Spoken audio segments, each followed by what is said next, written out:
Talk, 7e édition aujourd'hui. Et une édition un peu spéciale, étant donné que c'est la première qu'on fait hors des murs d'Ablet Records qui nous accueille habituellement. On se trouve à présent dans le musée de Mora.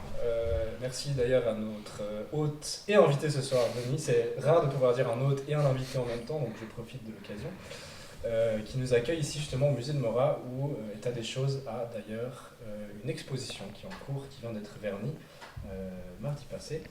Et puis on se retrouve aussi aujourd'hui justement pour discuter un petit peu du processus et puis de comment s'est déroulée cette exposition et puis ce qui l'a précédé, une résidence avec deux artistes qui sont aussi là avec nous aujourd'hui.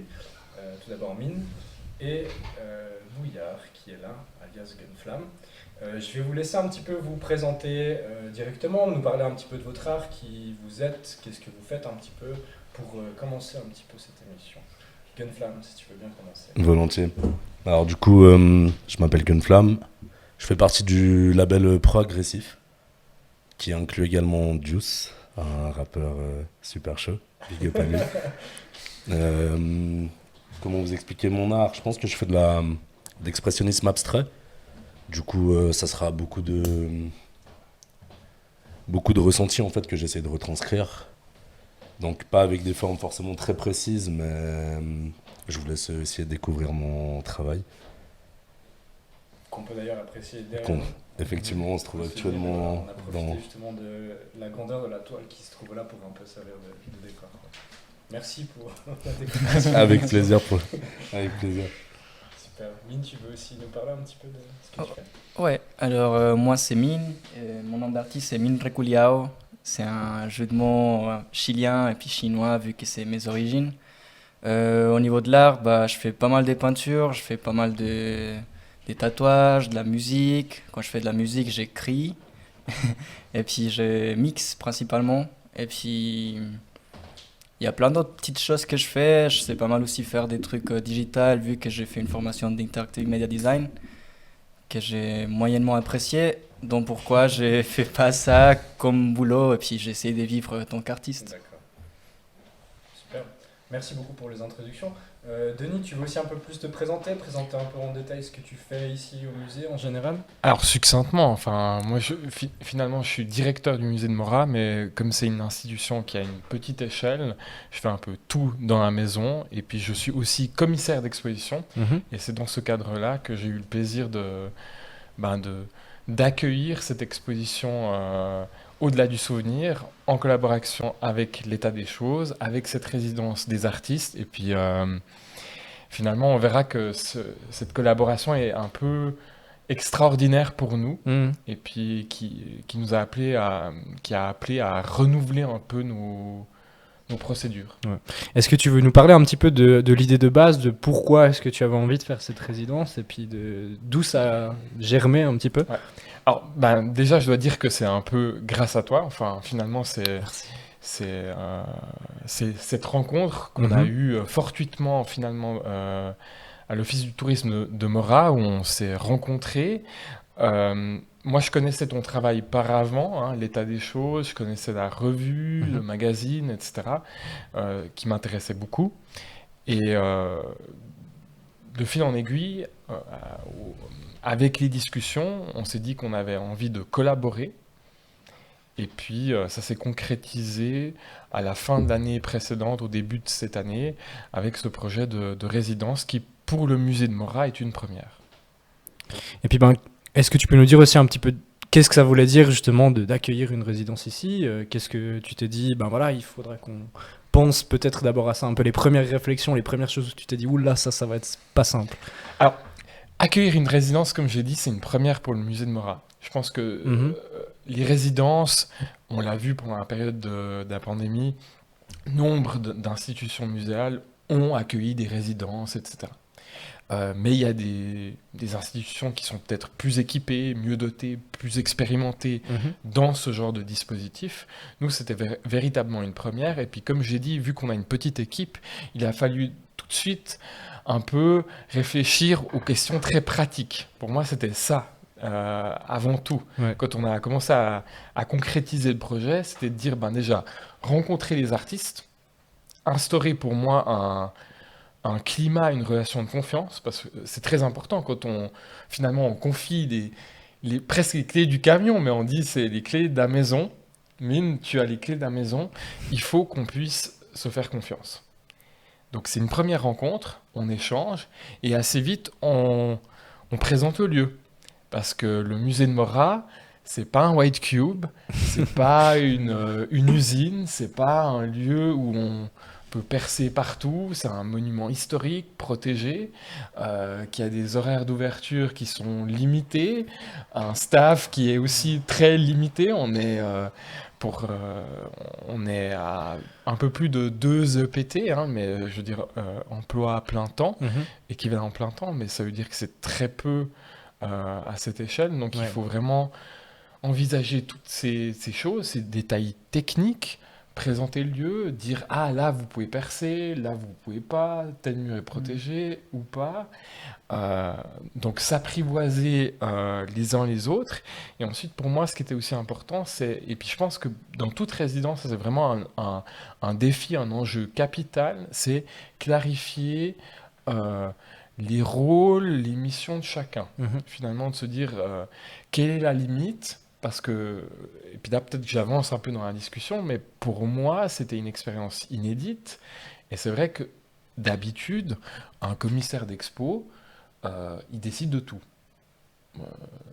Le projet, souvent on a 2 ans d'avance sur la programmation des expositions. On a un titre assez vite, on sait ce qu'on a envie de faire, on contacte des artistes. C'est presque comme Et là, c'était pas le cas. Et puis je m'amusais de dire que c'était presque des expos catalogues. Hein, où d'habitude, on choisit des œuvres qui sont existantes, etc. Qu'on expose d'ailleurs un artiste vivant ou mort.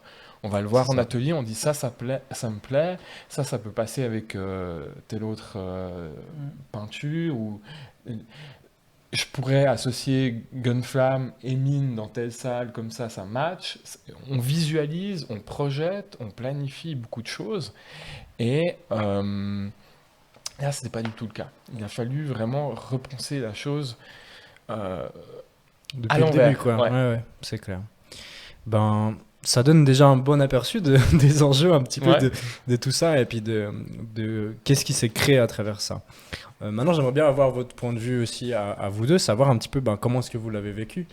Premièrement, qu'on vous approche pour ce processus un peu nouveau, différent, comment est-ce que vous avez aussi approché peut-être le début de la thématique, les premières réflexions, et puis aussi l'espace un petit peu qui est effectivement un peu spécial. Pour resituer un petit peu, on est quand même dans ça se voit pas depuis ici à l'intérieur un petit peu, mais on est dans un moulin du 15e siècle qui a eu beaucoup de rénovations, de changements à travers le temps, mais qui garde quand même cette patte.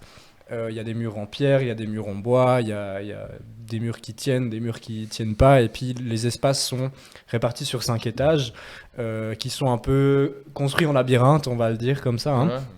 Avec des espaces plus grands, plus lumineux que d'autres, et d'autres un peu moins, d'autres un peu plus spéciaux. Et puis, il y a aussi la collection permanente du musée, dans laquelle il a fallu vraiment s'immiscer. C'est-à-dire que c'est pas comme un espace d'art contemporain, justement, comme tu l'as dit, hein, qui justement se transforme et change, passe d'un vide à un autre quelque chose entre chaque exposition. Mais là, il y a une collection qui est présente, qui ne bouge pas. Il n'y a d'ailleurs pas de lieu de stockage fixe que vous avez actuellement. Donc toute la collection, quasiment, elle est présente ici. On a un lieu de stockage, mais un petit lieu de stockage. Et puis, je dois avouer que le matériel technique, par exemple, est abrité dans nos murs. Donc, c'est une vraie complexité. Et puis, je rebondis sur ce que tu as dit. C'est un espace qui peut parfois effrayer certains artistes. Je sais que j'ai déjà eu des discussions avec des artistes qui me disent, mais en fait, le décor est trop présent. Et ils ont peur que, justement, leurs œuvres soient effacées par rapport à l'idée du white cube, de la Kunsthalle. Et puis d'autres en font une force. Et je crois que, j'ai pas envie d'anticiper certaines réponses, mais j'ai l'impression que justement ici on a mis en évidence le fait qu'on pouvait jouer ce dialogue à fond entre les éléments historiques et patrimoniaux et la création contemporaine. Mine, tu aimerais nous en parler un petit peu, justement ? Ouais. Donc, Pour moi, l'approche que j'ai eue, c'était plus en mode je vais venir ici, vu qu'en fait, justement, c'était pas un White House, c'était un peu. On devait trouver un peu les endroits où on pouvait exposer, où on pouvait créer sans forcément détruire les murs, mettre de la peinture de partout. Et puis, du coup, enfin moi et puis vous, je pense au début, on n'a pas prévu quelque chose de précis avant d'arriver à l'endroit et de commencer la résidence parce qu'en fait, on n'arrive pas forcément à se projeter. Mais du coup, ouais, en arrivant, on a un peu remarqué, enfin, on arrivait assez tard du coup dans la journée, il y avait tous les autres artistes qui étaient déjà posés. Et puis nous, on a pris un peu les espacements qui étaient libres et puis on s'est adapté par rapport à ça. Et puis voilà, on a passé la première semaine à acheter le matériel vu qu'on n'avait pas prévu quelque chose.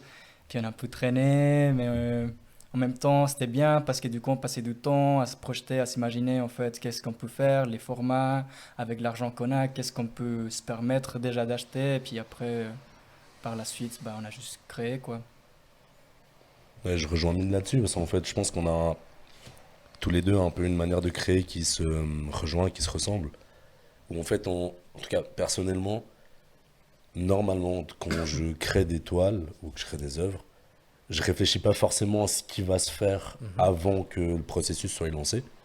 Et du coup, en fait, là, c'était une sorte de nouveau challenge parce qu'on avait un thème donné qui était libre, en fait, pour qu'on s'exprime vis-à-vis de ça. En fait, je pense que chacun des 6 artistes présents a pu, en fait, amener sa propre patte vis-à-vis de la thématique de base qu'on avait.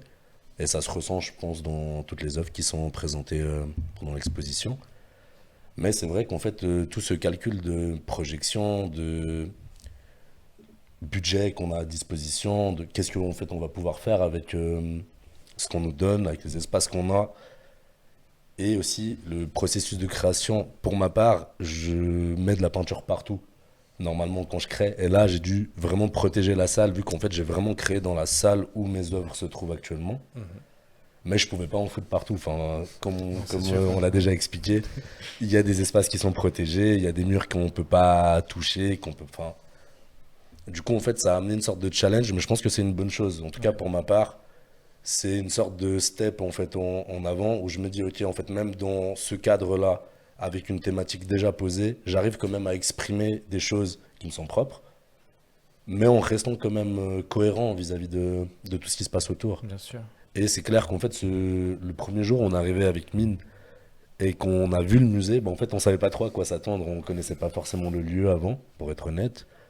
Et du coup, c'est clair que ça nous a mis un petit coup de. Ok, Ouais, c'est ça aussi que j'aimerais d'accord. bien savoir. Ouais, c'est ça. C'est pas. De c'est base, pas- comment est-ce que vous aviez de l'appréhension avant aussi justement de rentrer dans le musée, en voyant un petit peu ce que ça allait être? Est-ce que vous aviez de l'appréhension? Vous étiez excité justement dans cette nouvelle idée? Je sais pas un peu comment Bah, vous l'avez vécu Pour être 100%, émotionnellement aussi, quoi. pour être 100% honnête, quand on est arrivé, on s'attendait un petit peu à un white cube, du coup. Donc on s'est dit, ah ok, c'est pas ça. Donc comment on va faire? Et après, il y a le premier jour où on s'est tous vus, on a fait le tour. Et en fait, le truc, c'est que ce musée est beau en soi. Et du coup, je trouve que c'est facile de se projeter à l'intérieur. Et après, c'est clair que, comme Mine l'a expliqué avant, on a quand même passé une première semaine, surtout nous deux, où les autres avaient déjà plus projeté et plus commencé en fait leur travail. Et nous, en fait, on savait pas trop ce qu'on allait faire. Mhm. Donc, ouais, non, je sais pas, ça a été quand même une situation particulière à vivre. Mais je pense qu'elle est bénéfique. Enfin, c'est bénéfique même pour le futur, pour chacun de nous, en fait, dans nos carrières personnelles. Bah, c'est aussi chouette d'avoir un temps qui vous permette un petit peu de la réflexion, de pouvoir appréhender aussi l'espace. C'est quelque chose qui vient pas Ouais, comme qui est ça pas naturel, directement, ouais, quoi. qui est pas forcément quelque chose que tu as en toi naturellement. Ouais. Du coup, ouais, non, c'est que ça a été une très très bonne expérience. Ouais, puis moi, ce que je trouvais en tout cas intéressant avant, c'était juste en fait de me dire, ok, je vais passer un mois où je peux vraiment créer, et puis du coup, j'ai un peu tout lâché, tout ce que j'avais à côté, j'ai tout lâché, je laissais beaucoup de messages sans répondre, parce que du coup, je m'étais dit, bah vas-y, c'est moi en fait, c'est moi où j'ai créé. Mhm. Et puis du coup, en arrivant, on a tout de suite remarqué en fait qu'on pouvait faire des grands formats, parce qu'on avait de la place, parce qu'il y avait quand même un petit peu d'argent pour acheter des toiles. Et puis du coup, on était contents quoi. Comme on le voit juste derrière On nous, peut quoi. le voir actuellement, oui, et puis en fait, Super. on a beaucoup de discussions entre Mine et moi, où justement, en fait, on apprécie travailler sur des grands formats, mais nos ateliers, si je peux appeler ça comme ça actuellement, nous permettent pas en fait de travailler ce genre Mhm. de gabarit de toile. Ouais. Donc en fait, rien que pour ça, enfin, c'est un bonus, c'est un truc en plus, c'est incroyable de pouvoir le faire. C'est incroyable de pouvoir avoir un espace dédié pour le faire. Et ouais, non, enfin, je sais pas trop quoi ajouter de plus. Content, quoi. Ouais, Ouais, très content. Super. Ensuite, on va peut-être un petit peu discuter aussi de la thématique de l'exposition et puis un peu de ce qui vous a aussi drivé pendant cette résidence, si on peut dire. Denis, est-ce que tu veux nous faire un premier point justement par rapport à ce thème qui a aussi été en lien avec les dernières expositions du musée, hein? Effectivement, en fait, l'idée pour moi, c'était quand je t'ai contacté, puis qu'on a commencé à avoir ces discussions de savoir comment on allait organiser cette exposition avec l'état des choses, de Mhm. dire bah, j'aimerais l'inscrire dans la continuité d'autres expositions, avec une cohérence au programme annuel de 2022. Où en fait, on a eu une première exposition qui a été inaugurée en février, où en fait l'idée c'était de célébrer en fait des fusions de communes, avec le passage un peu extraordinaire de Clavaleyres, la petite commune de Clavaleyres, une bernoise, qui est passée dans le canton de Fribourg. Eh oui. C'est c'est quelque chose d'assez inédit dans l'histoire suisse, Ouais. où on a depuis fort longtemps pas eu des mouvements au niveau des frontières cantonales. Et puis là, l'idée, c'était un peu de parler du Moratois, qui est un territoire très spécifique. Je ne vais pas rentrer dans le détail maintenant, mais l'idée, c'était un peu de voir comment, en fait, on organise administrativement, socialement et politiquement un territoire. Donc ça, c'était un peu un des points de départ. Ensuite, j'ai eu un autre projet qui était une forme de résidence, mais une résidence totalement différente, où en fait, il y a eu un échange entre des artistes fribourgeois et siciliens. Les fribourgeois sont en Sicile et inversement. Et puis, c'était vraiment très stimulant de voir comment ils ont co-construit en fait une exposition avec tout un processus en fait lié un peu au hasard où en fait c'était un Tinder artistique où ils se sont matchés entre eux sans se connaître avec quelqu'un qui connaît évidemment qui a organisé cette rencontre.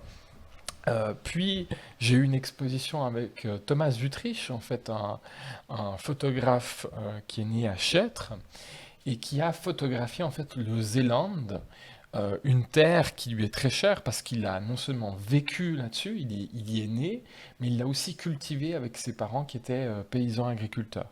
Puis pour moi, c'était l'idée de se dire, mais comment toi, Thomas, alors qu'il est convaincu plutôt sur une transition d'une agriculture biologique, dans une région qui est plutôt axée sur une industrie agricole, c'était de voir un peu quel regard il portait sur ce territoire. Donc on voit toujours que l'idée était le rapport au territoire, aux racines, aux origines, à sa trajectoire ou ses trajectoires. Et l'idée est venue de dire, ben voilà, ça c'est un peu le fil rouge. Qu'est-ce que vous avez envie de nous dire par rapport à votre appartenance, à vos origines, à votre trajectoire en tant qu'individu, en tant qu'artiste, votre rapport peut-être à votre atelier, à votre chez vous, mais aussi à comment vous pouvez tout d'un coup faire du musée votre chez vous. Donc tout ça, ça a été un peu les fils rouges qu'on a essayé de mettre en place avec Maxime. Magnifique. Et puis, est-ce que vous pouvez nous parler un petit peu peut-être de comment est-ce que vous avez appréhendé cette thématique aussi au final? Est-ce que ça vous a beaucoup parlé ou pas trop? Est-ce que ça a été quelque chose qui était plutôt en background ou que vous avez cherché à travailler vraiment comme sujet? Dans le sens où moi je vous ai aussi, parce que c'est moi aussi qui ai proposé des artistes pour la résidence justement, j'ai eu cette chance et puis en vous choisissant, je me suis dit aussi que c'était une thématique qui pouvait vous parler, que vous aviez déjà dans un sens ou dans un autre travaillé un petit peu ça. Pas de la même manière justement, et j'aimerais bien savoir aussi comment est-ce que vous l'avez appréhendé. Cette thématique de l'appartenance, du chez-soi, de justement rechercher un peu à s'approprier des origines, de se trouver ses propres origines, ou bien justement de travailler les origines qu'on nous a un peu données de base. Voilà. Qui a envie d'en parler? Je vais commencer. Ouais.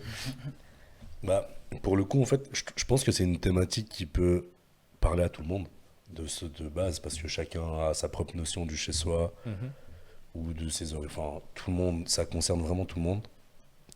Après, personnellement, je l'ai plus pris dans le sens où je suis un enfant issu de l'immigration. Donc mes parents sont des immigrés, moi je suis né à Fribourg. Mais en fait, en grandissant, tu as toujours ce truc de... Tu te sens pas vraiment à ta place, ni à l'endroit A, ni à l'endroit B. Quand je vais en Macédoine, quand je vais en Macédoine, je me sens pas forcément chez moi. Et quand je suis ici, on me fait aussi ressentir le fait que je suis pas vraiment chez moi. Du coup, en fait, dans les œuvres que j'ai créées là, j'ai essayé de retranscrire en fait ce sentiment où en fait c'est très interne, c'est très propre à toi, parce qu'au final, tu te sens pas forcément chez toi ou à ta place quelque part. Et du coup, tu le construis en fait toi-même. L'endroit où tu te sens chez toi, où tu te sens bien, il commence par ta construction personnelle. C'est ça. Et c'est comme ça que tu découvres en fait dans quel moment tu te sens bien. Donc ouais, enfin c'est comme ça que j'ai approché la thématique, en tout cas personnellement. Et je pense qu'en fait c'est une question qui est difficile à vraiment élucider parce que c'est vraiment chacun a sa propre Bien sûr, manière il n'y a pas de vraiment voir les choses. de réponse juste Ouais, il ou n'y a pas de fausse, réponse hein, juste ouais. ou fausse. Et justement, je reviens juste sur le fait que ce que j'ai apprécié parmi tous les artistes qui ont été présents, c'est que chacun a eu sa propre manière d'exprimer la thématique de base. Et en fait, il y a une sorte de fausse cohérence, si je peux dire, qui s'est créée entre tout ce qui a été fait en fait pendant la résidence, où j'ai l'impression que les œuvres se parlent entre elles en fait, parce qu'elles touchent en fait différents axes de la thématique, mais j'ai quand même l'impression qu'elles se font écho, qu'elles se répondent les unes aux autres. Et du coup, c'est un des points très positifs que je retire de la résidence. Bah, merci pour ça. Avant que Mine réponde, juste, je tiens à préciser qu'il y aura quelques images aussi qui passeront justement de l'exposition. Tim a fait quelques magnifiques capsules justement de toutes les œuvres, de tous les artistes. Donc vous pourrez voir ça un petit peu tout au long de l'émission. Il va les passer par petits moments, quoi. Il y en a une justement aussi sur le travail de Mine. Et puis si tu veux nous en parler aussi un petit peu de comment tu as abordé ça. Bah alors en fait, on a vraiment passé beaucoup de temps avec vous ensemble et puis on s'est rendu compte qu'on avait beaucoup de choses en commun. Et puis je pense qu'une des choses qui m'a le plus parlé, c'était le fait de justement de ne pas se sentir chez soi en étant en Suisse ou en étant dans le vrai chez toi. Ce que ça veut dire, je sais pas. Mais parce que moi, du coup, j'ai eu un peu une enfance où j'ai beaucoup déménagé, j'ai changé d'école tout le temps, des pays. Puis du coup, j'avais très peu d'amis à des moments, je pouvais même pas parler la langue, je pouvais pas m'exprimer avec les autres gens. Et puis d'ailleurs, c'est une des raisons pour laquelle du coup j'ai décidé de venir en Suisse parce que du coup j'étais très mal quand j'étais aux États-Unis parce que justement j'avais pas d'amis, j'en avais certains et puis je les aime beaucoup mais je me sentais pas chez moi. Et puis parce que du coup j'avais même pas une vraie famille là-bas, je me sentais vraiment seul et puis je faisais même pas de l'art, du coup je suis venu ici pour retrouver mon chez moi, essayer de recommencer de zéro et puis de rechercher qui je voulais être. Donc c'est ici que j'ai commencé du coup à dessiner. Donc j'avais une manière de dessiner vraiment très un peu spontanée où j'écoutais de la musique, j'écoutais des podcasts et puis j'ai dessiné n'importe quoi et puis à la fin du coup j'avais un résultat des fois vraiment nul et puis des fois vraiment intéressant qui exprimait un peu tout ce qui se passait dans ma tête durant 7 ans que j'ai créé. Et puis, du coup, ouais, je trouvais en fait, quand je faisais cette activité, bah, c'était là où j'ai trouvé mon chez-moi en fait. Du coup, c'était vraiment une connexion à moi-même. Puis, j'ai comprenais de plus en plus certaines valeurs de moi-même et puis des directions que je voulais prendre.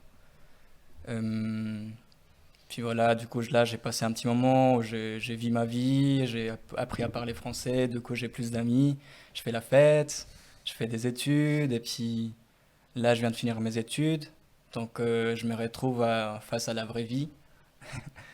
Et puis voilà, je trouvais que c'était un peu le moment parfait pour me re-questionner, puis retourner aux sources, en fait, que c'était du coup pour moi le dessin, c'est cette manière de dessiner spontanément dans une certaine période de temps, et puis de me connecter à mes propres pensées, et puis d'essayer d'exprimer ce qu'il y a à l'intérieur de moi. Qu'il y a beaucoup il y a beaucoup de malheurs, mais aussi beaucoup de belles choses, et puis je trouve que c'est toujours quelque chose que j'ai réussi à exprimer à travers n'importe quel médium que ça soit. C'est vrai. C'est très juste. Est-ce qu'il y a aussi d'autres choses qui vous ont inspiré, peut-être un peu plus par après, justement, typiquement en venant dans cet environnement, ou bien avec les personnes que vous avez justement fréquentées aussi ici? Est-ce qu'il y a d'autres influences par rapport à ce que vous avez créé un petit peu, ou bien par rapport à votre processus qui sont arrivées grâce, je dirais, un petit peu au cadre qui a été mis dans cette résidence? Mhm. Bah, en tout cas, je pense qu'on a été tous très bien accueillis ici, en fait. Et puis, Mm. ça aide toujours pour la création quand tu te sens à l'aise avec les gens qui sont dans ton entourage, qui viennent, t'es dans tes raisins. Enfin, Monica, merci beaucoup. Big up à Monica aussi. Big up, quoi. Mais oui, genre, à chaque fois, on avait des petites discussions, on faisait des pauses, ben, on se retrouvait à parler de n'importe quoi, et puis à toujours être inspiré. Et puis, peut-être pas forcément d'une manière directe dans l'art, mais dans la vraie vie. Et puis, c'est ça ce qui est important, en fait. Moi, je rejoins totalement Mine là-dessus. Je pense que, en fait, il y a eu un très bon déroulement dans la résidence aussi du fait qu'on s'est un petit peu tous connectés humainement de base.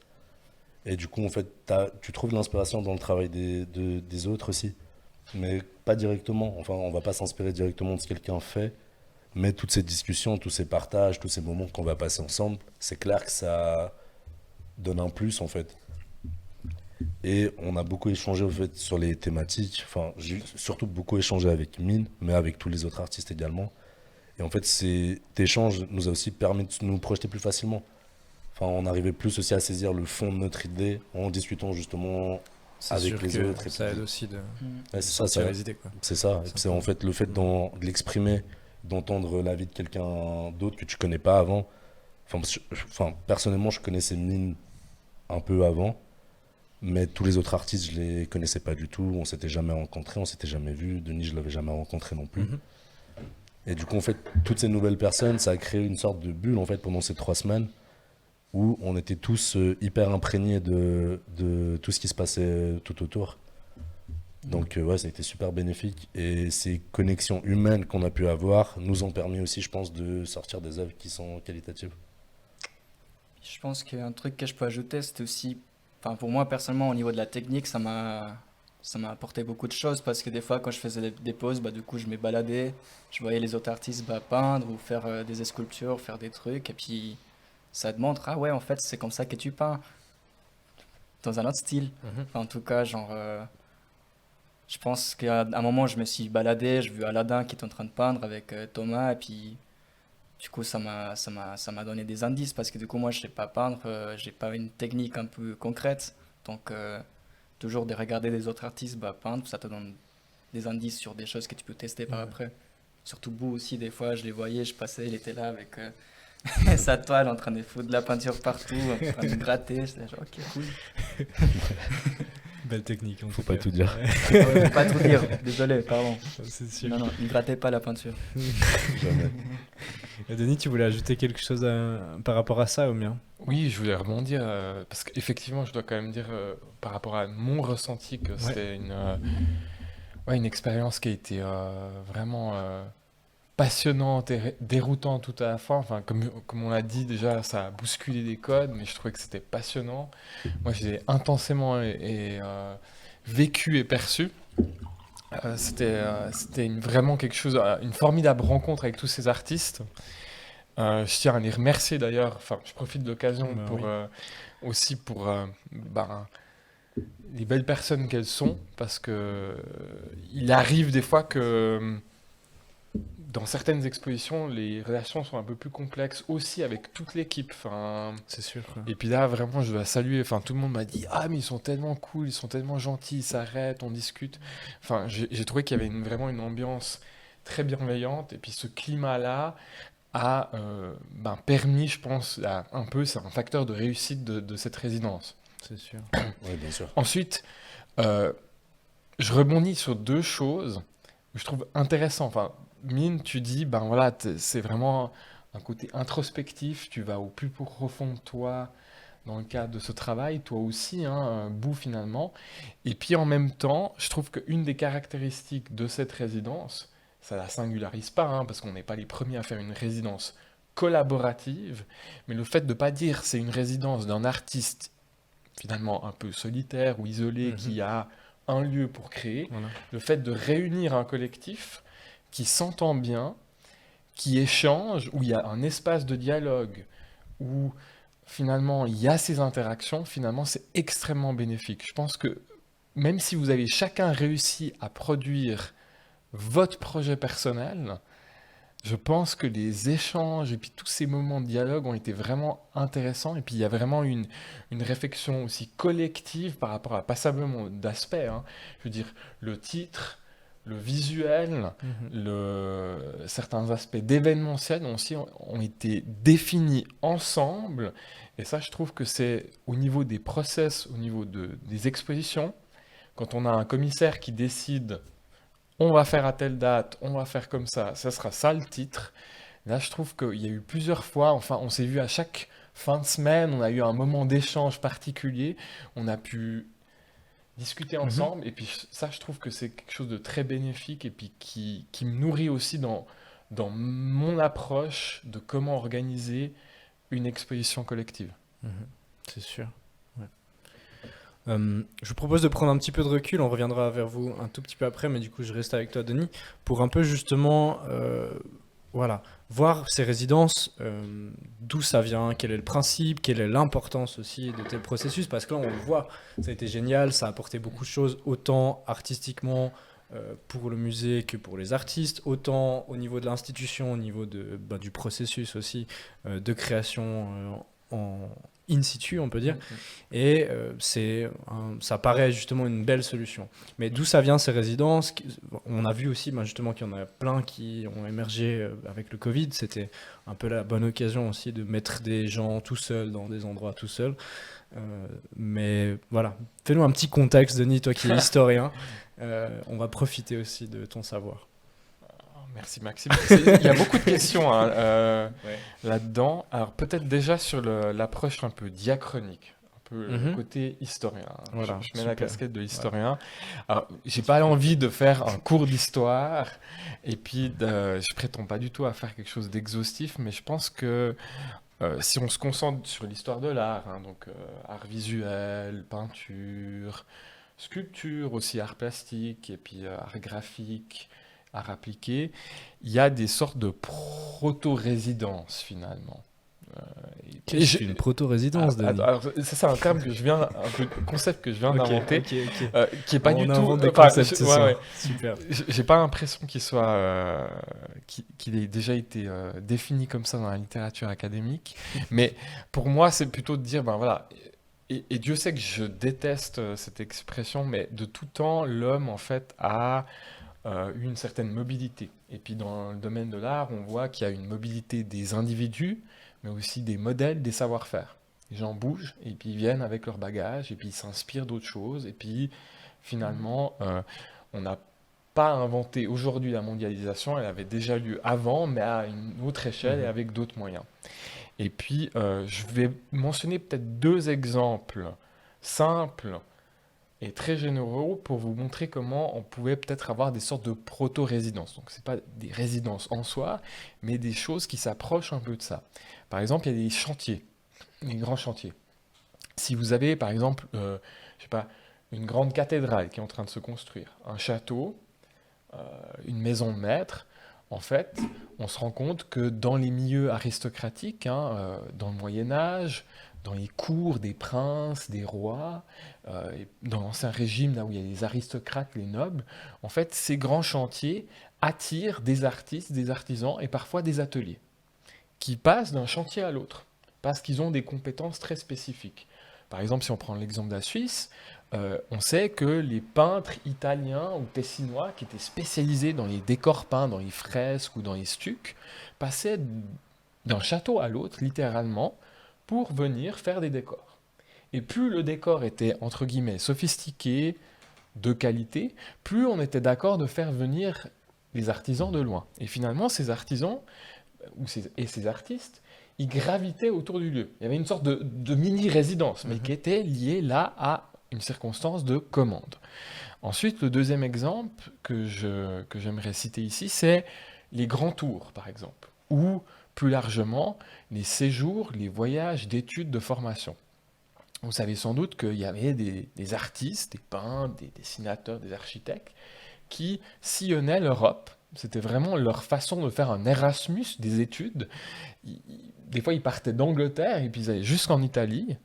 Ça durait parfois des années, parfois quelques mois. Et puis ce qui est intéressant, c'est que des fois, ils étaient accompagnés de mécènes qui les sponsorisaient dans ce genre de voyage. Donc on avait la rencontre entre le commanditaire et l'artiste. Mais c'était vraiment des voyages de formation. Et puis l'idée, c'était de s'inspirer des modèles, des grands canons de l'histoire de l'art. Il fallait aller voir le Colisée, il fallait aller voir telle sculpture de tel artiste, etc. Et puis en fait, c'est comme ça que les élites et les artistes se constituaient en fait une forme de culture visuelle. Et puis on voit bien que, comme je l'ai dit, on a de la mobilité, on a de la circulation d'individus, de modèles, de formes, de techniques, de savoirs, et tout ça. Mais on est encore très loin de ce qu'on appelle la résidence au sens actuel du terme. Parce que ce qui définit maintenant une résidence, c'est véritablement faut le comprendre, la résidence comme un dispositif, en fait, une sorte d'instrument qui permet de soutenir et d'accompagner la création artistique. J'insiste sur ces termes, soutenir et accompagner la création artistique. Créer un cadre aussi un petit Voilà. peu qui permette justement aux artistes de s'épanouir, de pouvoir construire avec des moyens, Exactement. avec un temps aussi. Bah, c'est ça. En fait, la résidence, finalement, c'est un champ de liberté. Enfin, idéalement, hein, je dis idéalement parce qu'ensuite, il y a plein de contraintes, il y a plein de choses, mais idéalement, le concept de la résidence, c'est de créer un champ de liberté pour les artistes. C'est une forme de laboratoire, finalement, où ils peuvent explorer, expérimenter de nouvelles formes, de nouveaux formats, hein, vous l'avez dit, de nouvelles techniques, s'inspirer peut-être des objets qui sont présents ou d'autres artistes qu'ils côtoient dans le cadre de cette résidence. La résidence, c'est explorer aussi, expérimenter un nouveau rapport espace-temps, c'est-à-dire à la fois l'espace, parce que, comme l'ont souligné Ebou et Mine, ici on a des grands volumes, peut-être que des fois on a des ateliers qui sont plus restreints. Là, il y a du volume hein, ici. Et puis en même temps, il y a ce côté limité. Enfin, la résidence, Il y a quand même un temps donné, il y a quand elle a un même temps donné, elle a une cadre. limite. Et puis là, en l'occurrence, c'était 3 semaines. Hein, je tiens à le rappeler, c'était 3 semaines de résidence. Donc c'est vraiment ce challenge qui est formidablement intéressant pour les artistes. Et puis, est-ce qu'on peut juste encore faire un peu, tu l'as dit avant que c'était la première ici au musée de Morat, est-ce que dans la région, il y a aussi un historique, on sait que Morat c'est aussi une ville médiévale, est-ce qu'il y avait aussi des artistes justement qui sont passés par là, ou bien des choses comme ça? Je sais pas si tu sais aussi un Ah petit oui, peu nous dire. il y a évidemment des artistes. Et puis Ouais. comme j'ai dit, par les chantiers, C'est surtout ça, hein, voilà. c'est plutôt Mhm. par ce biais-là qu'on a eu finalement des transferts de connaissances, et puis de savoir-faire.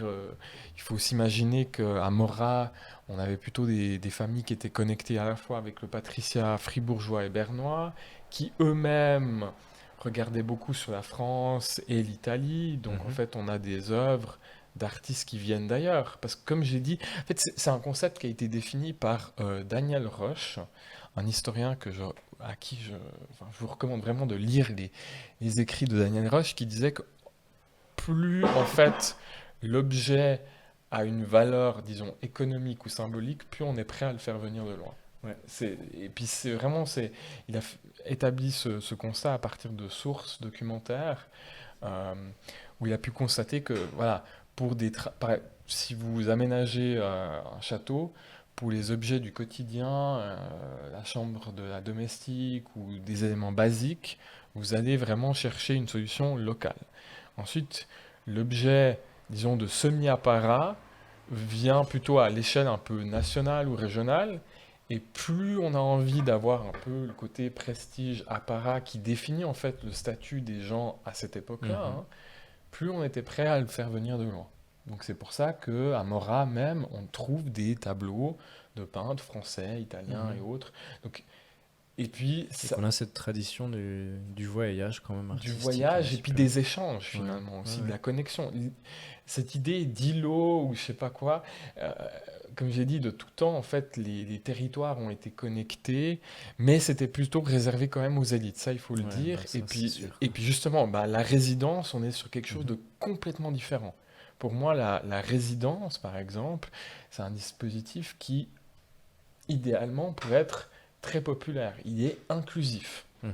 C'est-à-dire qu'il peut intégrer aussi différents lieux.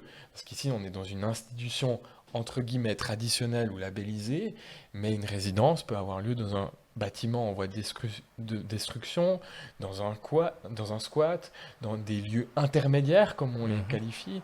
Donc, il y a plein de choses. Et puis, la résidence, si elle marche à plein, elle a aussi pour but de mettre en place des modalités d'échange, de transmission, de médiation. C'est C'est-à-dire ça, hein. Ouais. de connecter l'artiste à un territoire, même s'il ne vient pas de ce territoire, et puis de connecter aussi à la population. Ça, c'est un élément qu'on a commencé à mettre en place ici, avec des œuvres qui ont été créées à l'extérieur, et puis bah voilà, qu'on généré beaucoup de réactions, souvent très positives, etc., d'échanges. Mais pour moi, là, il y a un véritable potentiel, c'est de se dire, mais comment on passe à l'étape supérieure, de se dire, bah voilà, on sort des murs, les murs sont toujours là, mais on pourrait aussi aller plus loin avec cette idée d'intégrer, d'inclure Mhm. les publics et puis de créer des dynamiques entre les artistes et les publics. C'est sûr. Ouais, là, il y a beaucoup à faire encore aussi, hein. Et c'est très intéressant aussi de Mhm. pouvoir justement directement, en tant qu'artiste ou en tant que lieu, de pouvoir justement intégrer des gens, de pouvoir faire bouger les gens, de pouvoir faire vivre et puis de montrer aussi un aspect qui est très important, c'est les processus artistiques. Parce qu'on a justement cette habitude de uniquement faire des expositions, de vivre à travers des expositions. Mais ce processus en fait de création, c'est, en tout cas, bah, on en a aussi beaucoup discuté, hein, toutes et tous ensemble, mais c'est aussi une partie du boulot qui est super intéressante, qui est belle à montrer, qui est belle à partager. Mhm. Et ça manque peut-être encore aussi. Bah ouais. Parce qu'en fait, on discutait précisément de ça Mhm. avant avec Bouillard et Mine. Je Ouais. pense qu'ils iront dans ce sens-là. C'est de se dire, bah, finalement, le dispositif de résidence Mhm. permet beaucoup d'avantages. Parce qu'on on se disait, si on caricature les choses, hein, et puis c'était un élément qu'on avait discuté en amont de ce talk, il y a l'aspect commande, où si je schématise vraiment grossièrement, bah, il y a la sécurité pour l'artiste de se dire, bah voilà, c'est une commande, donc on sait qu'on va être rémunéré pour un travail, hein, parce que vous l'avez dit, hein, il faut bien on essaye de vivre Ouais, de son métier, et puis c'est la finalité de tout ça, ouais. voilà. Enfin, c'est de pouvoir en faire notre métier à plein temps et pouvoir en vivre quand même décemment. Mhm. Voilà. Et donc il y a cette rémunération, et ben, d'un autre côté, il y a des commanditaires qui peuvent être plus ou moins exigeants et plus ou moins intrusifs dans le processus de création, où ils vont dire ben, je veux tel point de vue, je veux tel sujet, je veux tel arrière-plan, je veux telle couleur, telle forme, et puis ça bride un peu, disons, la liberté. Créativité, ouais, la Ouais, liberté. et puis ce que Mine aurait peut-être envie de dire, ou de Bouillard d'exprimer, hein. De l'autre côté, aux antipodes, on a ce que vous faites en atelier, qui vous ressemble, mais est-ce que vous allez le vendre? Est-ce que devrez louer un espace de stockage supplémentaire parce que vous Produisez trop. vous produisez trop? Et puis il y a l'entre-deux qui est finalement le format de résidence qui est finalement assez marginal en comparaison, je veux dire, quantitative Mhm. par rapport à ces deux pôles, mais où cette résidence, enfin, elle doit vraiment être comprise de mon point de vue, hein, et ça n'engage que moi, mais j'espère qu'il sera suivi. Euh, Ça doit être un soutien et un accompagnement justement à la création artistique, au process, sans avoir nécessairement une obligation de résultat, mais c'est de se dire, bah voilà, expérimenter des nouveaux formats, rencontrer des nouvelles personnes, tester des choses pour continuer à se développer. Tu disais, tu finis des études, tu es fraîchement diplômé, tu es jeune diplômé. Comment favoriser euh, la professionnalisation d'un artiste. Comment l'accompagner dans une phase de professionnalisation. La résidence, elle est là pour ça, à mon avis. Enfin, c'est un instrument où on est encore, je pense, aux prémices de ce que ça pourrait être dans le contexte plus global d'aide à la création artistique. C'est sûr. Tu aimerais réagir? Ouais. Bah, moi, ce que je trouve intéressant dans tout ça, c'est que la chose qui m'a vraiment le plus aidé pour cette résidence, c'est en tout cas d'avoir de l'argent pour acheter du matériel. Parce que là, du coup, j'ai fini de la résidence, j'ai plus d'argent.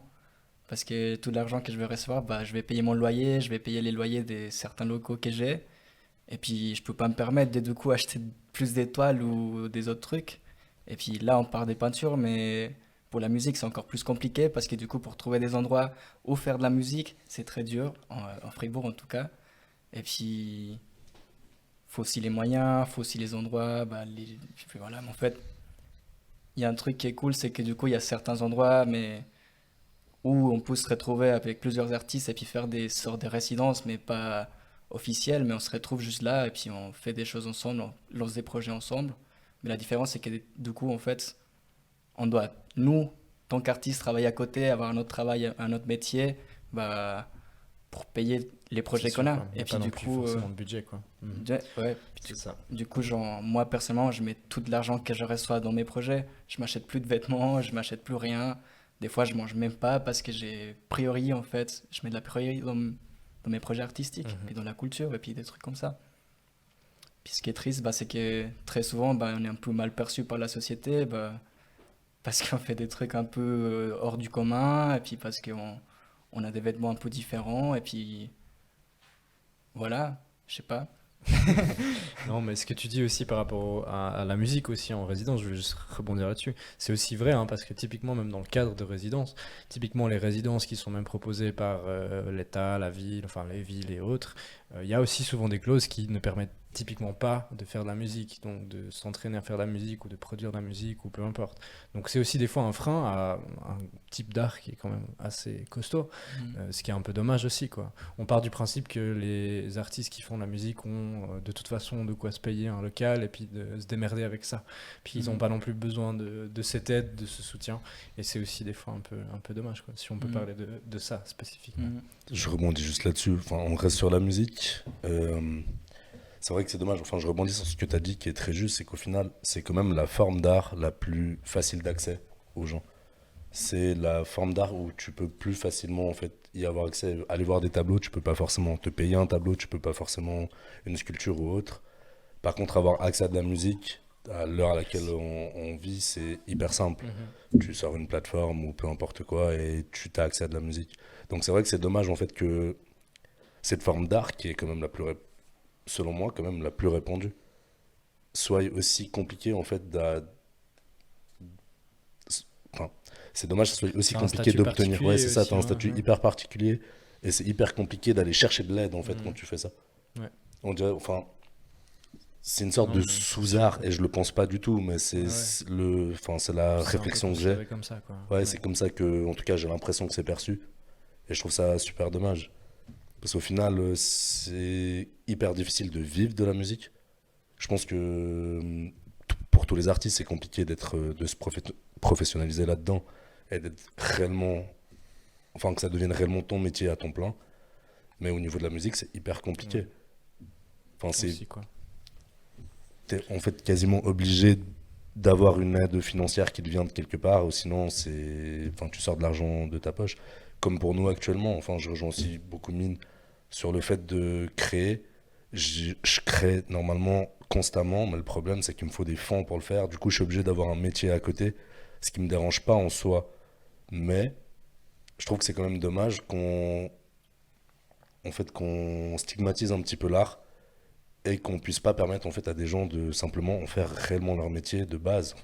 Surtout quand on est, enfin personnellement, je suis émergent, ça fait qu'une année que je suis publiquement un artiste. Du coup, je suis très content de ce qui s'est passé pendant cette année. Il y a eu beaucoup de choses, beaucoup de nouvelles choses. J'ai vécu plein de trucs.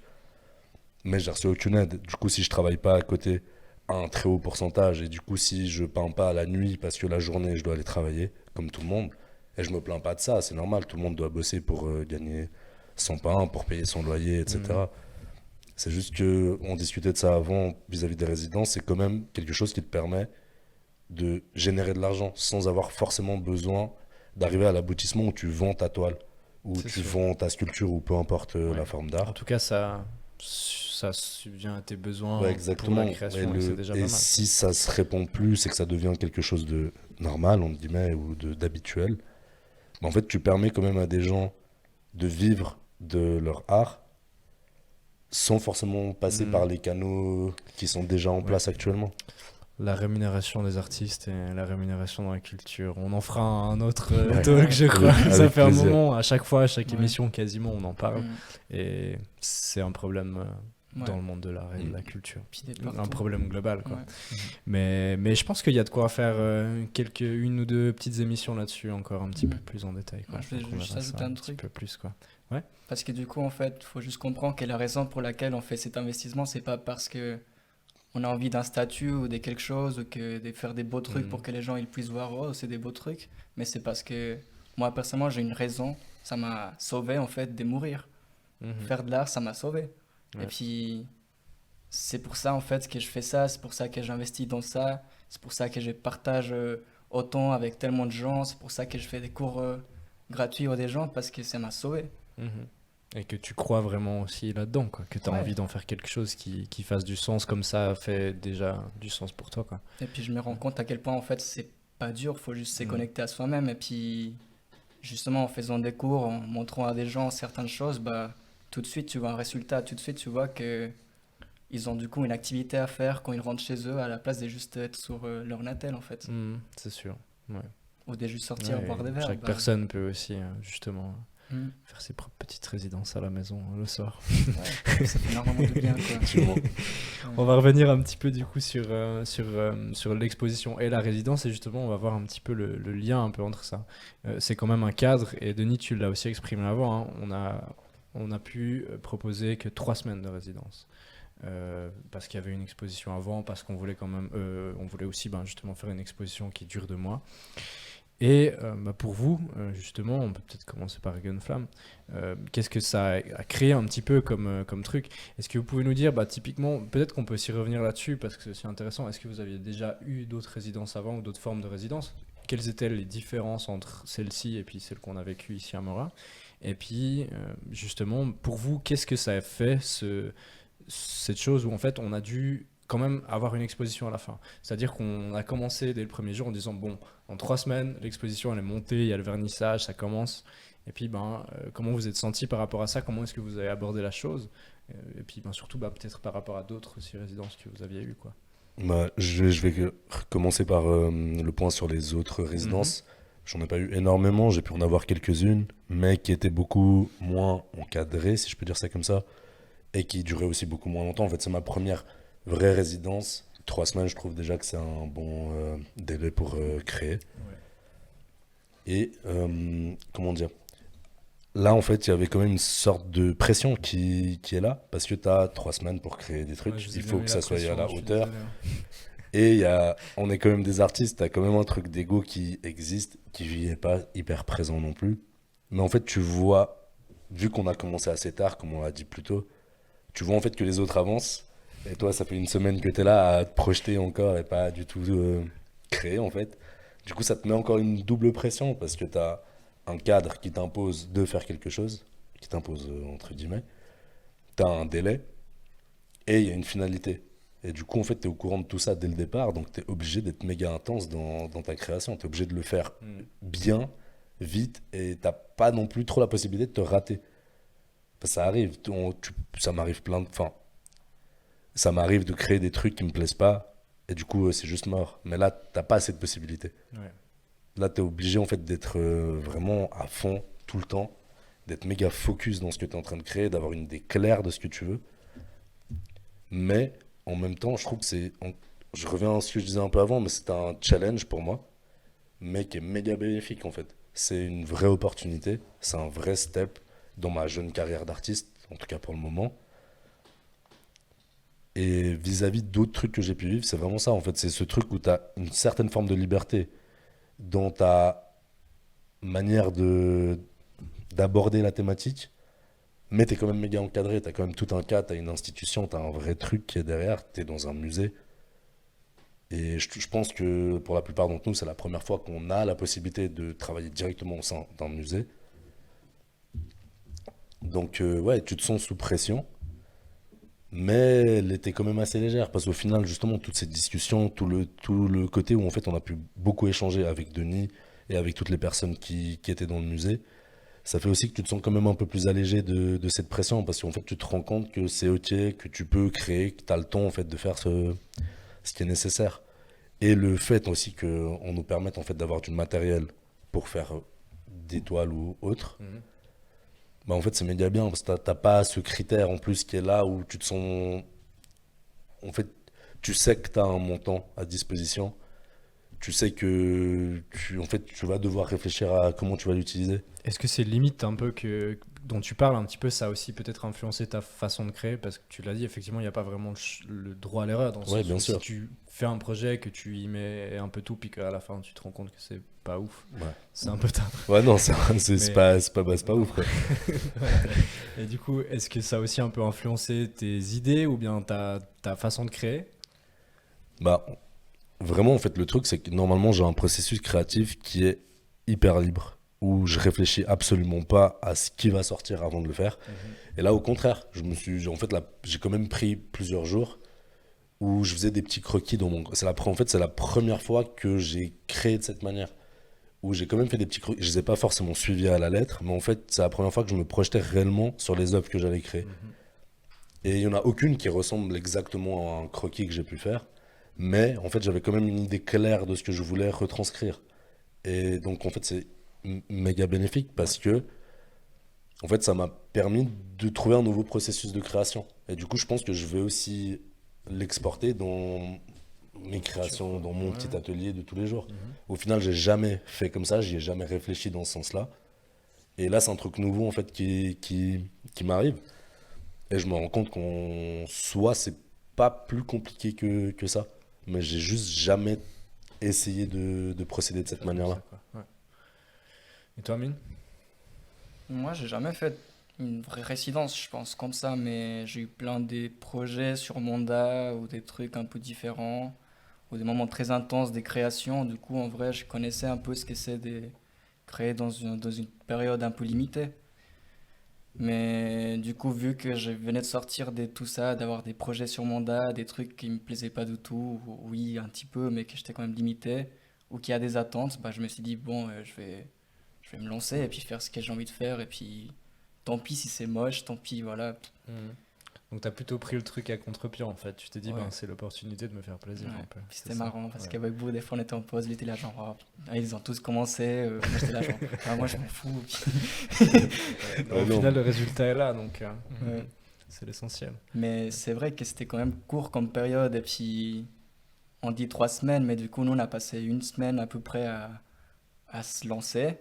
Puis du coup au bout de la deuxième semaine, j'étais pas mal dans ma peinture, en train de faire mes trucs, j'étais en train de me projeter, ok, du coup je vais faire plein d'autres trucs. Et puis après, on me dit, ouais, non, mais en fait, on va commencer à mettre les toiles sur les murs mercredi. Du coup, je dis, ah ouais, bon, du coup, on a pas, pas 3 semaines, quoi. Mais du coup, ça m'a un peu limité dans mon processus, mais aussi, ça m'a donné un peu un rendu intéressant par rapport Ouais. à ce qui se passe. Non, c'est sur ces 3 semaines, tout compris quoi. Ouais. Réflexion, All inclusive. montage, pause, Ouais. tout. Ouais. Non, c'est clair que c'est quand même un peu beaucoup. Ouais, Mm. c'est quand même serré, intense. Mais du coup, pour toi, c'était aussi. Tu t'es fait avec ça à l'idée, quoi. Ouais. C'était pas trop stressant quand même. Non, enfin, ça va, parce qu'à la fin, oui, des fois, en fait, je suis rarement fier de ce que je fais comme art, mais parce que je sais que je peux toujours passer beaucoup plus de temps et puis travailler les détails, parce que moi j'adore travailler les détails, j'adore créer des textures un peu semi-réalistes et puis vraiment que tu puisses regarder pendant des heures. Mais du coup là j'avais pas le temps, mais aussi ça donne du coup un autre résultat qui est complètement différent, que j'aurais pas forcément fait, mais Je qui trouve est déjà que c'est autant réussi en tout appréciable cas. à Enfin, fond. c'est aussi quelque chose que j'ai ressenti et puis vu en regardant tes œuvres, c'est qu'il y a vraiment beaucoup déjà de détails que tu Ouais. peux déjà y passer beaucoup de temps, quoi. Mais parce qu'il y a... Quand je fais mes œuvres, du coup, je me suis pas pris la tête au niveau En fait, non, je me suis vraiment lancé tout de suite. Et puis quand je crée, bah, du coup, il y a des images qui me viennent à la tête et puis je les dessine. Mhm. Donc, je commence souvent par un croquis. Et puis, plus des temps je passe, bah, du coup, plus des couches il y a. Et puis, plus des profondeurs et des textures Mhm. ça crée. Mais du coup, c'est des choses que je peux passer des années en fait à faire. Ouais, non, c'est clair que Puis tu là, peux par exemple, jamais, des fois jamais finir, quoi, si ouais. tu veux. Mais du coup, là, par exemple, genre, la toile où j'ai passé plus de temps, c'est celle où il y a, à mon avis, moins des éléments qui disent quelque chose. Du coup, ça reste un peu à toi pour ton imagination. Mais du coup, celle où j'ai passé moins de temps, où j'ai fait en 8 heures ou un truc du genre, bah, c'est celle où il y a beaucoup plus d'éléments qui se parlent entre eux, qui racontent des choses, mais le style, du coup, il est moins travaillé, mais qui parle beaucoup en même temps, parce que du coup, il y a une tension sur le temps limité et puis sur l'énergie que j'avais sur le moment. Ouais, non, c'est sûr. Euh, pour continuer, et puis ben, avant qu'on clôture gentiment aussi la discussion, j'ai encore des questions pour vous, hein, vous inquiétez pas. Mais Denis, je voulais te demander aussi, ben, du coup, on l'a dit, on l'a redit, c'est la première fois vraiment qu'on accueille une résidence ici au musée de Mora. C'est quoi pour toi le futur un petit peu? Comment est-ce que tu vois la chose? Est-ce que c'est quelque chose que tu veux recontinuer? Est-ce que tu es convaincu de l'idée? Et puis ben, comment en général tu vois aussi un peu le futur de cette forme? Tu l'as déjà évoqué avant un peu plus en général, mais pour toi aussi, puis par rapport à ta perspective avec le musée. Alors peut-être déjà, je me permettrais un excursus en Allez, partageant aussi c'est mon parti. expérience de cette résidence aussi avec Mhm. la casquette du commissaire d'expo. Mhm. Parce que bah, justement, c'est assez drôle d'entendre Bou et Mine qui parlent justement de l'aspect de pression ou je sais pas, Mhm. du délai, etc. Bah, c'est vrai que pour moi, c'était aussi quelque chose de très particulier, sachant que comme j'ai dit un petit peu avant, d'habitude, tu prévois une expo 2 ans avant, enfin, tu prends les premiers contacts avec les artistes, donc c'était quelque chose d'assez étrange. Et puis, vu que vous avez commencé, même pas le premier jour, vous avez commencé le deuxième jour, parce que le premier jour de la résidence, on a démonté l'exposition Voilà. précédente. Ouais. Donc vous êtes arrivé le mardi au musée, donc déjà on enlève un jour sur les 3 semaines, et puis assez vite je me suis rendu compte que vu qu'il n'y avait rien qui était présent, enfin il y avait peut-être un peu du matériel qui Mhm. commence à arriver, je me suis fait cette réflexion de me dire, bah voilà, tu dois redéfinir ton propre rôle. Et puis je trouve ça extrêmement stimulant de me dire, bah voilà, si je veux pas faire un infarctus, bah je dois lâcher prise. Parce que je trouve souvent le commissaire d'expo a une volonté justement d'avoir un contrôle un peu absolu sur ce qui se fait. Il y a Mhm. aussi de l'ego chez les commissaires d'expo, Ouais, bien sûr. et puis qui valide tout de A à Z, euh, sur proposition des différentes personnes qui bâtissent, qui construisent une expo. Là, je me suis dit, ben, moi, je vais accorder ma confiance. On s'est vu avant, j'ai senti, ça vient vraiment du ventre, hein. C'est le truc où on sent les bonnes ondes, on se dit, bon, je donne ma confiance, et je vous donne un peu une carte blanche quand même. Il y avait finalement ces thèmes qui étaient proposés, mais finalement, j'avais aucune idée de ce que vous allez en faire concrètement. Et puis moi, je me suis dit, c'était très intéressant de voir comment ça amène justement au lâcher prise, à prendre des risques aussi. Je trouve que Ouais, c'est sûr. la résidence, en soi, c'est un dispositif qui permet de prendre des risques. Enfin, et puis ça, j'essaye d'insister là-dessus ce soir, c'est de se dire, bah, contrairement à la commande où il y a une attente d'un client,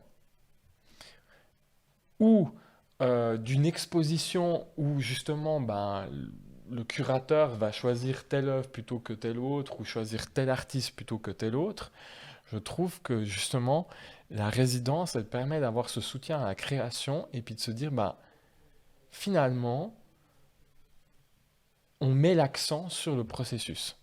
Parce que moi, j'ai réfléchi au début, avant le début de la résidence, je me suis dit, mais si Bouillard est malade pendant 1 semaine et demie, C'est le cas en plus. C'est vraiment arrivé. C'est vraiment arrivé. c'est arrivé.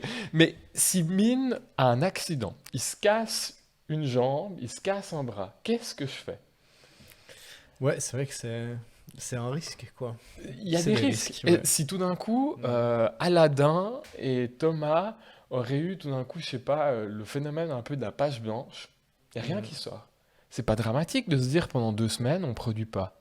Parce que 2 semaines plus tard, vous produisez peut-être 2 fois plus, mais là, on avait 3 semaines. Je me suis dit, bah, on laisse le processus se dérouler. Et ça, je trouve que c'est vraiment... Puis on verra bien, quoi. Ouais. Mm. Donc, alors, j'ai vécu une expérience passionnante, comme je l'ai déjà dit. Et puis, moi, j'aimerais bien reconduire cette expérience. Et comme je l'ai évoqué, je pense qu'il faut aller un peu plus loin sur le process. Maintenant, on a expérimenté un format avec 3 semaines, Mhm. suivi d'une exposition.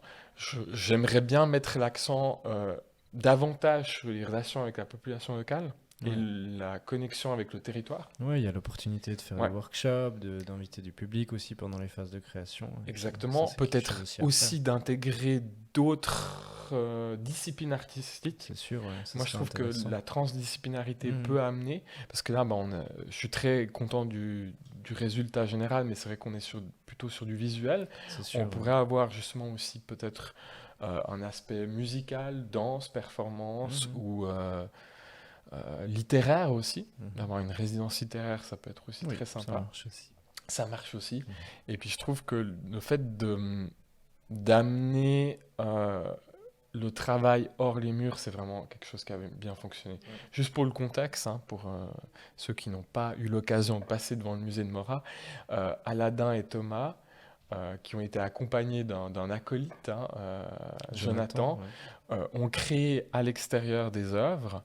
Et puis en fait, ça a beaucoup intrigué à la fois la population locale, mais aussi tous les passants, parce que Morat est un lieu de villégiature. Il y a beaucoup de gens qui se rendent au bord du lac le week-end, qui viennent de Fribourg, Berne et autres. Surtout Berne. Hein. Surtout Berne. Et puis ça, je trouvais vraiment intéressant de voir ces interactions. Et puis Mhm. des gens qui ont dit « Ah, mais c'est un musée ». Alors je ne reproche pas du tout, parce que c'est vrai que vu de l'extérieur, c'est un On ancien dirait moulin. Ouais, voilà. Donc voilà. Donc ils ont découvert déjà qu'il y avait un musée, c'est bénéfique aussi pour l'institution. Mais ensuite, c'est aussi, j'ai vu passablement de public, sans présupposer, je pense qu'il y avait quand même des gens qui ont moins l'habitude d'aller dans les musées. Et puis là, c'est offrir un moment de culture partagé C'est avec sûr. des artistes, de les sensibiliser. Moi, j'ai vu des moments, j'ai vécu des moments extrêmement touchants où il y a des enfants en bas âge qui posent des questions et puis qui disent ah mais qu'est-ce qu'il fait, etc. Mhm. Et puis je trouve que c'est ces moments la culture doit être accessible au plus grand nombre. Et puis ça c'est vraiment un format qui le permet.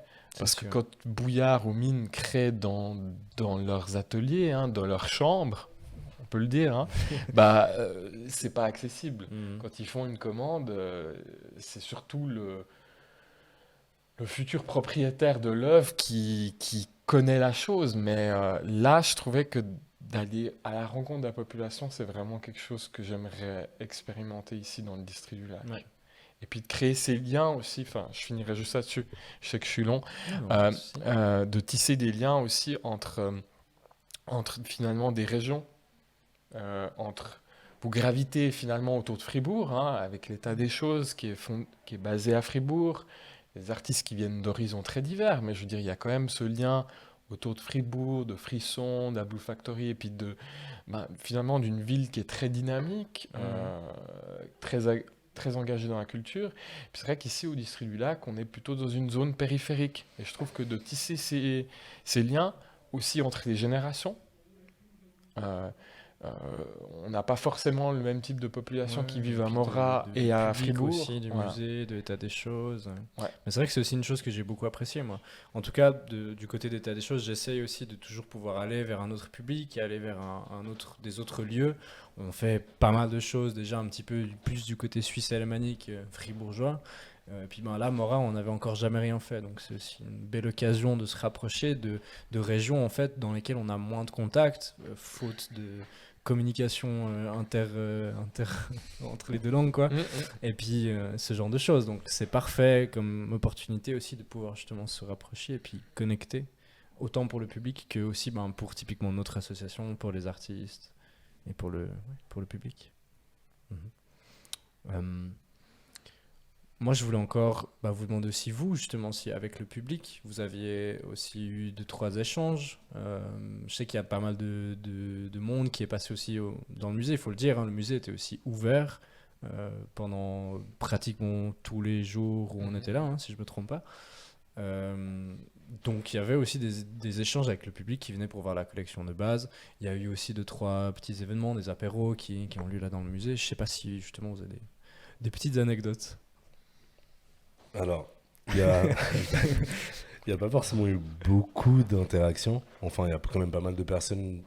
Personnellement, je suis dans la salle qui est tout en haut à l'entrée. Ouais, donc Donc, les gens, toute personne ouais. qui attendait à l'accueil, obligatoirement regardait ce qui se passait. Mhm.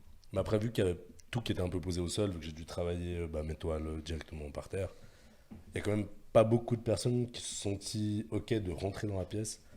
Mais c'est arrivé, je crois, à l'ouverture du parcours secret, où là, il y a eu quand même pas mal de monde au musée Amora. Et du coup, la plupart des gens, en fait, commençaient un petit peu à être intrigués par ce qui se passait. Et du coup, personnellement, j'ai quand même quelques personnes qui sont venues, qui ont commencé à faire le tour. Et je suis pas sûr que j'étais super OK à l'idée, vu que j'étais encore en train de travailler mes toiles. Ouais.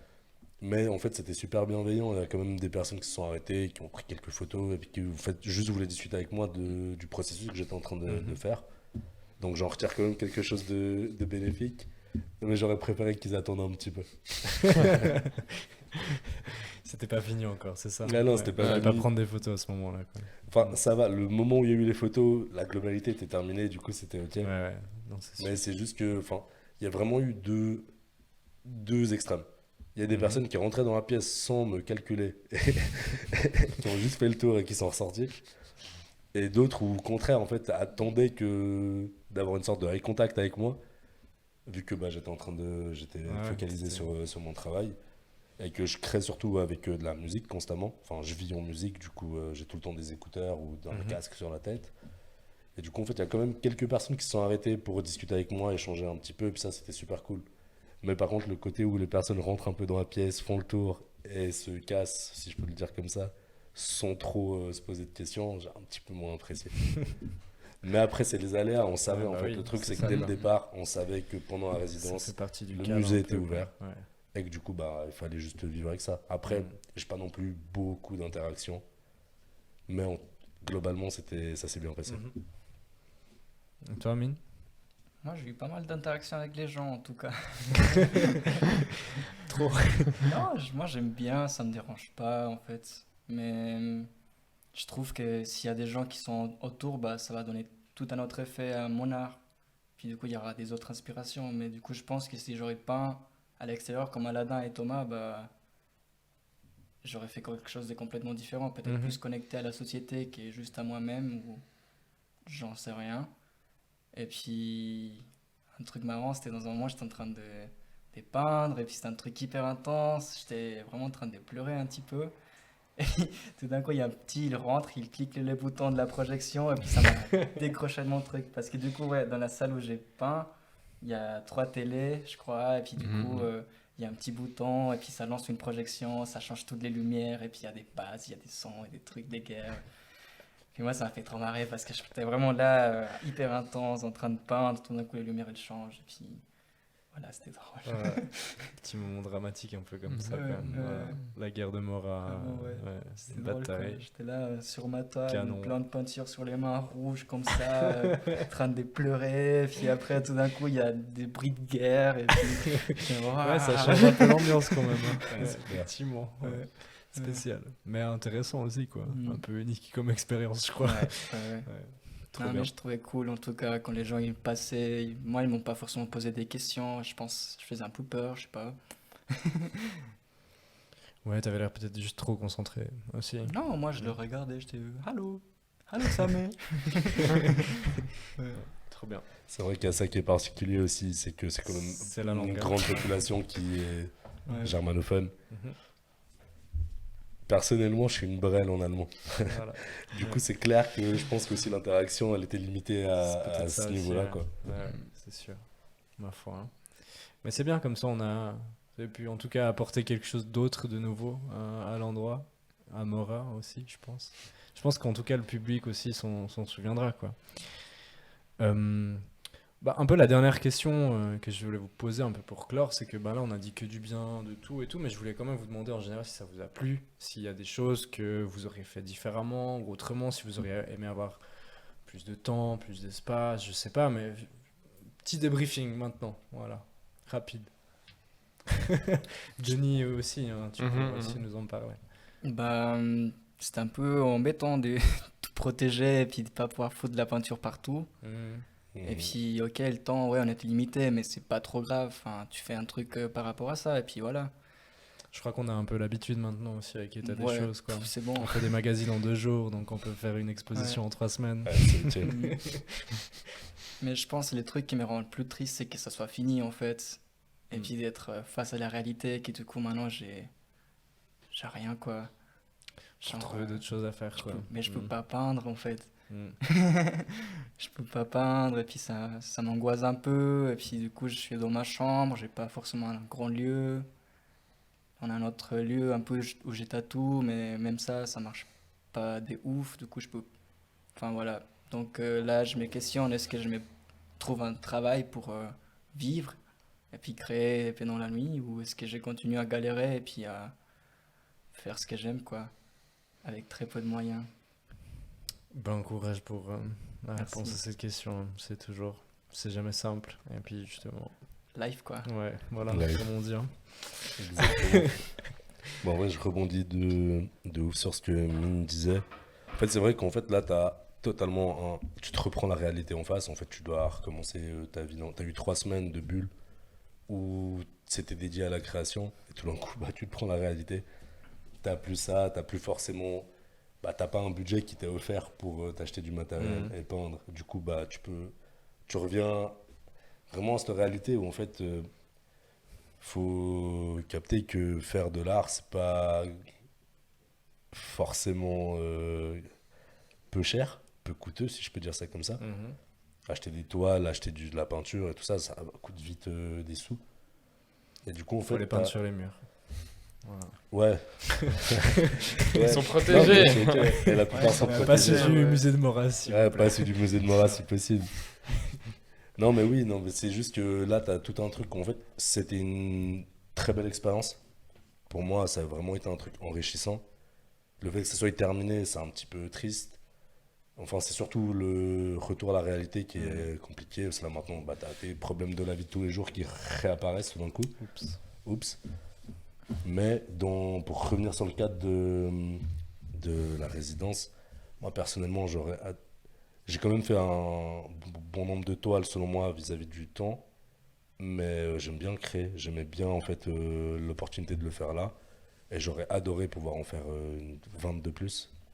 C'est peut-être pas forcément possible, mais je l'ai répété plusieurs fois là, vous rigolez parce que vous le savez et que au final ça me plaisait vraiment. Donc ouais, là je pense que ça a quand même coché beaucoup de critères hyper bien.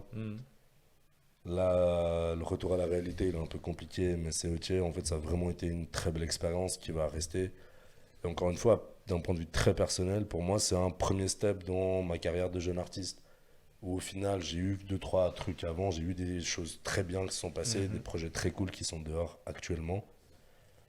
Mais c'est aussi c'est une des premières fois où j'ai autant de temps pour montrer mon travail physique. Ouais.